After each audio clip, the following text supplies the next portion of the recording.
संविधान सभा में इस पर खूब बहस हुई थी। यह हमारे संविधान का अनुच्छेद 1 है और उसमें लिखा हुआ है, India that is Bharat shall be A union of states.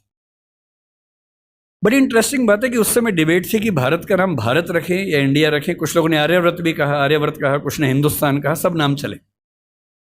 अंत में सहमति बनी कि नहीं, भारत और इंडिया ही ठीक है।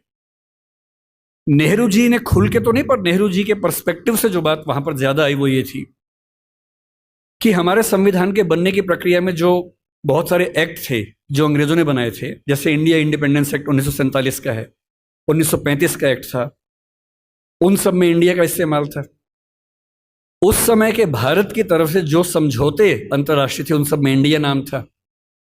पश्चिम की दुनिया हमें इंडिया के नाम से जानती थी, अमेरिका हो, फ्रांस हो, कोई भी हो, सब इंडिया जानते थे।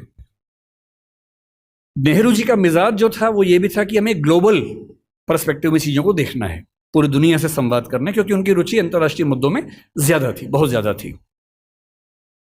मेरे ख्याल से इन सब वजहों से तय हुआ कि हम अपना नाम इंडिया रखेंगे, पर इंडिया के बराबर महत्व भारत का भी रहेगा।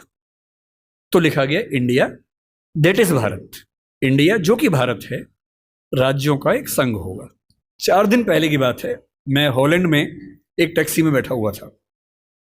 इंटरेस्टिंग बात सोच के देखिए, टैक्सी का ड्राइवर मोरक्को का रहने वाला था। उसको जैसे ही पता लगा मैं भारत से हूं, उसने मुझसे यही सवाल पूछा। उसने कहा कि यू आर फ्रॉम इंडिया? मैंने कहा yes. We are listing to a debate India और Bharat, what do you think? मैं बड़ा चकित कि ये मोरक्को का आदमी हॉलैंड में रहता है, इसके मन में ये सवाल आ रहा है। तो मैंने कहा कि ये तो राजनीतिक कारणों से हुआ है, लेकिन बात अपने आप में सही है। मैंने कहा जैसे बॉम्बे मुंबई हुआ, मुझे खुशी हुई, क्योंकि मुंबई की आबादी के लिए मुंबई में जो मजा है वो बॉम्बे में नहीं है। बॉम्बे तो अंग्रेजों ने नाम दिया था। कोलकाता को कैलकाटा अंग्रेजों ने किया, तो बंगाल के लोगों ने कोलकाता कर दिया उसको। दिल्ली को दिल्ली के लोगों ने दिल्ली कर दिया, दिल्ली ही बना के रखा हुआ है, DILLI, ये होना चाहिए। कहे कि दिल्ली भाई, हम क्यों दिल्ली बोलेंगे दिल्ली को? ये सारे तर्क अगर सही हैं, अगर बर्मा का नाम म्यांमार होना सही है, क्योंकि उनकी जनता की आवाज तो म्यांमार में है, बर्मा में नहीं है। श्रीलंका और सीलोन की डिबेट में वो अपने आप को सीलोन ना मानना चाहे, श्रीलंका मानना चाहें, क्योंकि उनकी भाषा श्रीलंका बोलती है। तो मेरे मन में सवाल बड़ा साफ आता है कि भारत इंडिया क्यों होना चाहिए। मैं फिर स्पष्ट कर दूं, मैं सरकार के पक्ष में नहीं बोल रहा हूं, मुझे उनसे रत्ती भर मतलब नहीं, मैं एक विचार की बात कर रहा हूं। और मैं जब संविधान पढ़ाया करता था, अनुच्छेद 1 पढ़ाते हुए मैं हमेशा बोलता था कि मुझे चुभन होती है ये पढ़ते हुए कि इंडिया दैट इज भारत। दोनों ही लिखने थे तो भारत दैट इज इंडिया कर देते। अगर दोनों ही लिखने थे, ठीक है, दोनों रखें, क्या दिक्कत है? इंटरेस्टिंग बात इसके बाद है, मोरक्को के उस ड्राइवर ने उसके बाद पता है क्या कहा?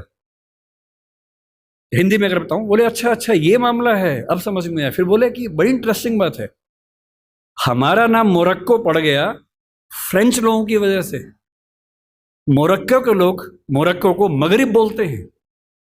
और जब मैं सऊदी अरबिया गया, सऊदी अरब के लोगों ने मुझसे पूछा कहां से आए हो, मैंने कहा मोरक्को। उन्होंने इस भाव से देखा कि मैं पागल हूं, बोले नहीं, मगरिब से आए हो।